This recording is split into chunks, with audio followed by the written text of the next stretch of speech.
Alors Frédéric Laval, vous avez décidé de soutenir En Marche et Emmanuel Macron durant cette campagne d'élection présidentielle.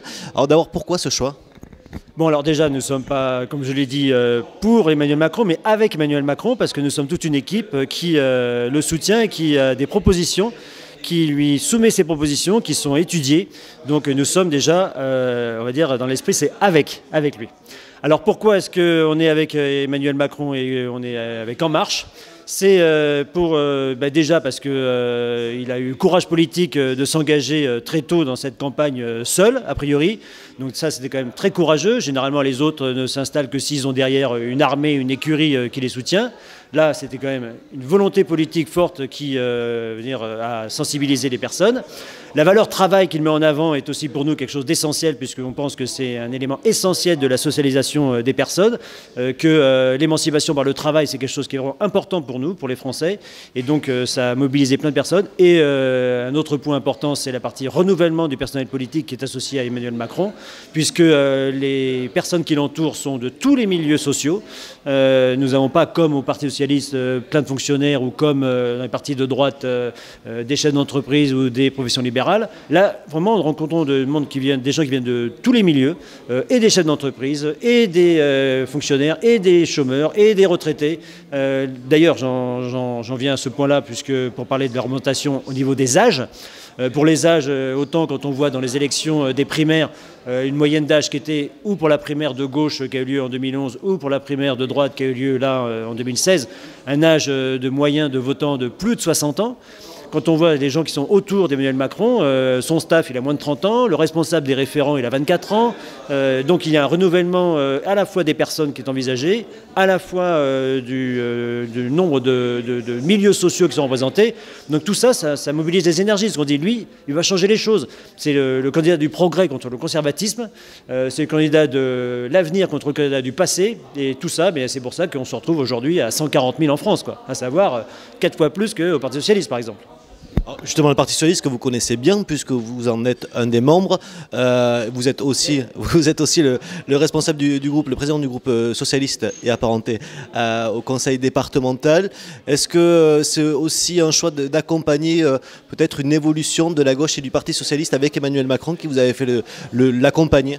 Alors c'est tout à fait vrai. C'est-à-dire qu'on voit bien actuellement au Parti socialiste le clivage qui existe, d'ailleurs Manuel Valls l'a dit lui-même à une époque, le clivage qui existe à l'intérieur du Parti socialiste entre ceux qui ont critiqué Hollande et Valls pendant 4 ans et ceux qui étaient pour le président Hollande. Ce clivage a été tellement fort que ce Parti socialiste va éclater, quoi. Et puis quand on est à l'intérieur du PS, on voit bien que c'est invivable, quoi. On n'arrive pas à avoir les mêmes idées sur tout un tas de domaines.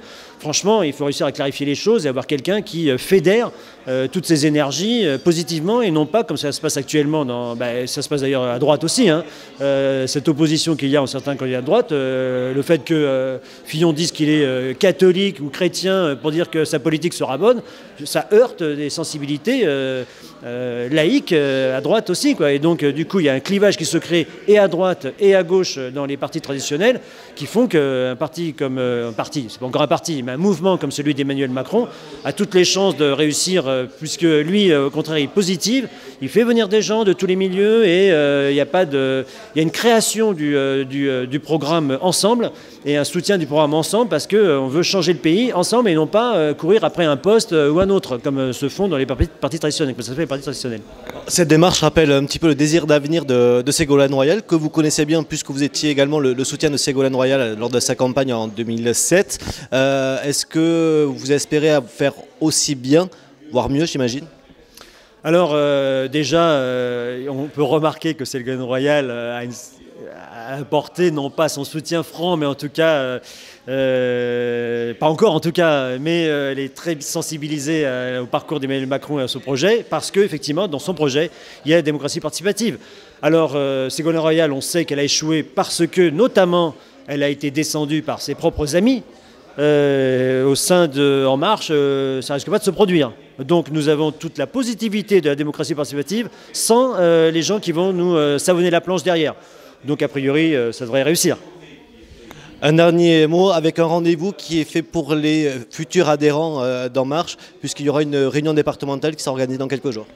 Oui, alors tout à fait. Dans une semaine exactement, vendredi 20 décembre, la mairie de Tarbes nous a laissé une salle à l'hôtel Broban, à côté de la mairie, à 19 h, où nous allons rencontrer les adhérents actuels et nous allons inviter les sympathisants de la démarche pour débattre de... alors on n'a pas encore fixé exactement le thème, ça sera certainement le travail ou les solidarités au sens large, et ou l'Europe par exemple, puisque c'est un débat qui a lieu encore actuellement au sein de En Marche. Dans les comités actuels, on parle de pas mal d'Europe.